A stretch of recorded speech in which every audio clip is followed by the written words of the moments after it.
Halo sobatku, dimanapun kalian berada, gimana kabarnya? Semoga kalian dan keluarga dalam keadaan baik-baik saja ya. Kali ini kita akan membahas Donghua Jet Dynasty Season 2. Perlu diingat, ini hanya sekedar bocoran spoiler. Jadi, jika narasi dan video berbeda, mohon dimaklumi ya. Untuk kalian yang penasaran tentang kelanjutan cerita Jet Dynasty Season 2 ini yang tayang entah kapan, oke, langsung aja kita ke ceritanya. Gas.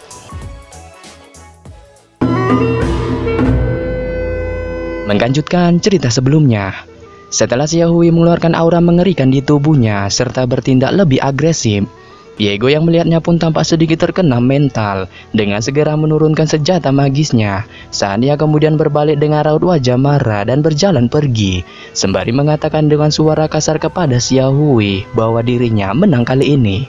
Serta pada saat yang sama, setelah kepergian Diego, Xiaohui melompat-lompat kegirangan serta membalikkan kepalanya untuk menghadap Xiaohuan sembari tertawa cekikikan. Yang hal ini membuat Xiaohuan yang melihatnya pun tampak semakin menyukai tingkah monyet mata tiga ini. Saat dia kemudian mengulurkan tangannya untuk menepuk kepalanya serta mengucapkan terima kasih padanya. Sehingga pada saat yang sama, Xiaohui yang melihat Xiaohuan tampak menyukainya ini pun segera menjadi girang serta kemudian menunjukkan sifat gemoynya dengan tanpa henti terus-menerus melompat di meja ramalan. Dan ketika Xiaohui masih melakukan tindakan ala-ala topeng monyetnya ini, pria tua peramal Zhou Yixian yang baru saja menyimpan cuan koin yang jatuh di atas meja ramalan dengan raut bahagia di wajahnya pun kemudian berjalan mendekat ke arah Xiaohui serta mengulurkan tangannya untuk mencoba menepuk kepala monyet mata tiga itu sembari mengatakan monyet yang baik. Tetapi pada saat yang sama, Xiaohui tampaknya tidak menyukai tindakan dari pria tua peramal ini saat dia tanpa diduga tiba-tiba memunculkan jiwa barbarnya dengan tanpa basa-basi segera membuka mulutnya untuk menggigit tangannya. Akan tetapi Zhou Yixian spontan segera menarik tangannya tepat waktu dari gigitan monyet tulul ini, yang hal ini membuatnya segera terkena mental serta tampak merasa malu. Sehingga pada saat yang sama, Xiaohuan yang melihat hal yang menimpa kakeknya ini pun malah menunjukkan jiwa cucu dajalnya saat dia dengan santuinya menertawakan kakeknya itu tanpa henti sembari menepuk kepala Xiaohui. Yang pada dasarnya, ketika Xiaohuan masih tertawa terbahak-bahak melihat kejadian yang menimpa Zhou Yixian, ia kemudian memeluk Xiaohui di dadanya sembari terus bermain dengannya. Yang hal ini membuat Zhou Yixian yang melihatnya pun tampak sedikit iri dengan menyebut Xiaohui sebagai monyet bejat. Akan tetapi Xiaohuan yang mendengar perkataan agak lain dari kakeknya ini pun memilih untuk mengabaikannya dengan segera berbalik serta berpikir sejenak sebelum pada akhirnya ia mengeluarkan sebuah bungkusan kecil yang berisi permen lollipop jagoan neon yang pernah ia makan sewaktu bocil dahulu serta memberikannya satu kepada Xiaohui yang saat ini ada di dadanya. Setelah menerima permen lollipop dari Xiaohuan, Xiaohui segera melompat kembali ke meja, serta matanya perlahan memandangi permen lollipop yang saat ini digenggamnya dengan raut wajah pelongo-pelongo. Sebelum pada akhirnya ia menempatkan permen lollipop itu ke dalam mulutnya serta menjilatnya. Yang hal ini membuat Xiaohuan yang melihatnya pun segera tersenyum lebar sembari mengatakan, lezat sekali bukan? Yang pada dasarnya, mendengar perkataan dari Xiaohuan, Xiaohui perlahan mengedipkan matanya dan segera mengangguk dengan tangannya masih menggenggam permen lollipopnya saat ia kemudian melompat-lompat lagi di atas meja dengan riang gembira. Serta beberapa saat setelah melakukan tindakan mentululkannya ini, Xiaohui kemudian melompat turun dari meja dan melambaikan tangannya kepada Xiaohuan sebelum pada akhirnya ia pun kemudian pergi dengan segera berlari dari jalan utama serta segera menghilang dari pandangan Xiaohuan. Sehingga pada saat yang sama, melihat kepergian monyet mata tiga ini yang menurutnya lucu dan gemoy, Xiaohuan tertawa santuy sembari menggelengkan kepalanya sebelum pada akhirnya ia memutar kepalanya ke arah Zhou Yixian saat ia kemudian mengkanjutkan mengemasi semua barang dagangannya.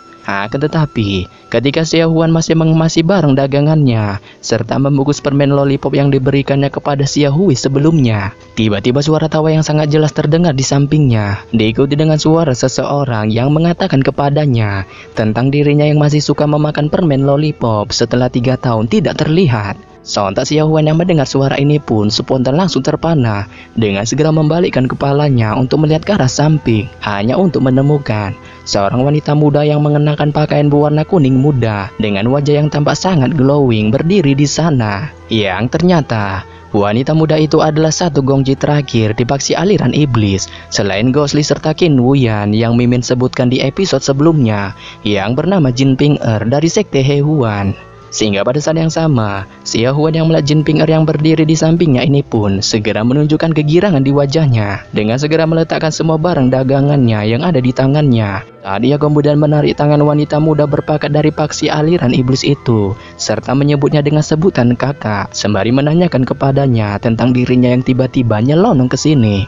Serta pada saat yang sama, mendengar pertanyaan dari Xia Huan, Jin Ping-er hanya menunjukkan senyuman di wajahnya serta tidak menjawab. Saat ia kemudian mencubit pipi Xia Huan sembari memuji keglowingan di wajahnya selama 3 tahun ini tidak bersuah. Sebelum pada akhirnya tatapannya dengan tajam menghadap ke arah barat, tempat yang dituju Qin Wuyan serta Ghostly sebelumnya. Yang hal ini membuat Xia Huan yang melihatnya pun segera terkejut dengan menanyakan kepada kakak Ping-ernya itu apakah dirinya juga akan pergi ke rawa kematian. Saat Jin Ping-er yang mendengar ini pun menjawab bahwa dirinya akan pergi ke sana. Tetapi pada saat yang sama, Xia Huan yang mendengar ini pun tampak sedikit takut jika kakak Ping-ernya ini nekat pergi ke sana saat ia memberitahunya bahwa tempat itu sangat berbahaya. Akan tetapi, Jin Ping-er yang melihat ini tampak biasa aja, dengan merasa tidak ada satupun orang yang berani menggertaknya selama ia di sini. Yang hal ini membuatnya membujuk Xia Huan untuk pergi bareng ke sana. Saat Xia Huan yang melihat ini perlahan menatapnya sembari tertawa, sebelum pada akhirnya ia setuju dengan ajakan dari Jin Ping-er karena ia merasa dirinya sudah tidak lama bersuah dan menghabiskan waktu bareng bersamanya. Serta setelah setuju dengan ajakan wanita muda itu, Xia Huan menoleh ke arah Zhou Yixian sembari menanyakan kepada kakeknya itu apakah dirinya juga akan ikut pergi bersama mereka berdua. Saat Zhou Yixian yang mendengar ini pun segera tertawa serta mengangguk setuju dengan merasa tahu tentang identitas wanita muda ini yang bukan kaleng-kaleng. Yang hal ini memungkinkan dirinya dan juga Xia Huan akan mendapatkan dekingan yang kuat serta berjalan aman dan nyaman di sekitar wilayah ini. Sehingga pada saat yang sama, melihat Zhou Yixian akhirnya setuju, Jin Ping-er pun tersenyum kepada Xia Huan sembari mengajaknya untuk pergi. Saat ia segera meletakkan lengannya di bahu Xia Huan, sebelum pada akhirnya mereka berdua perlahan berjalan pergi, meninggalkan semua barangan dagangan untuk dikemas oleh Zhou Yixian. Di lain sisi, kita beralih ke tempat murid sekte King Yun berada, yang saat ini tanpa diduga sudah nyelonong sampai di sekitar wilayah rawa kematian.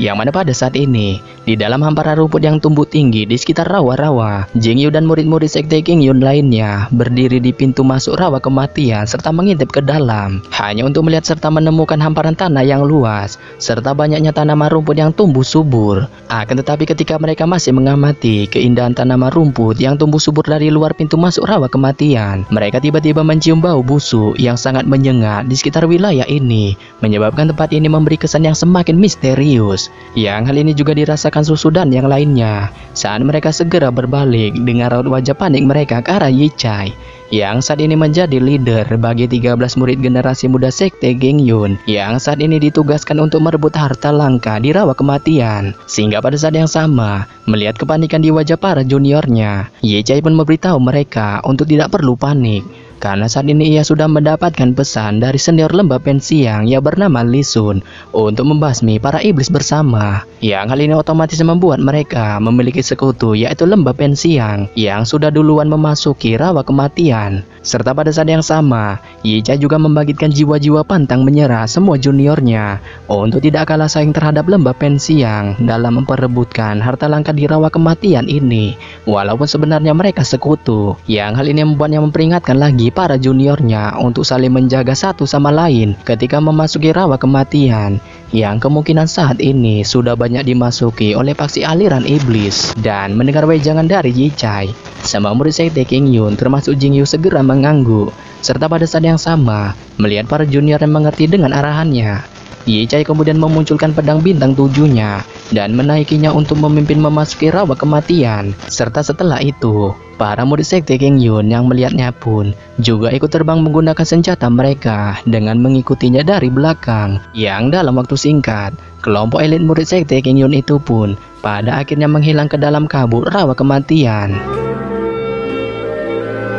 Yang pada dasarnya, setelah beberapa saat, kita beralih ke tempat murid sekte King Yun berada. Ini kita akan kembali lagi ke tempat Loli peramal Xiao Huan berada. Yang mana pada saat ini, tamparan berat $1 juta, Zhou Yixian mengantam sisi kanan lehernya saat ia terus mencoba menepu nyamuk-nyamuk biadab yang menggigitinya. Akan tetapi setelah beberapa kali percobaan tamparannya, sebiji nyamuk pun belum bisa dibokatkannya saat ia hanya menerima bentol-bentol di wajahnya. Yang hal ini membuatnya mengeluh serta menyesal mengikuti Xiao Huan serta Jin Ping memasuki rawa kematian ini, yang menurutnya rawa kematian ini merupakan tempat yang sangat terkutuk.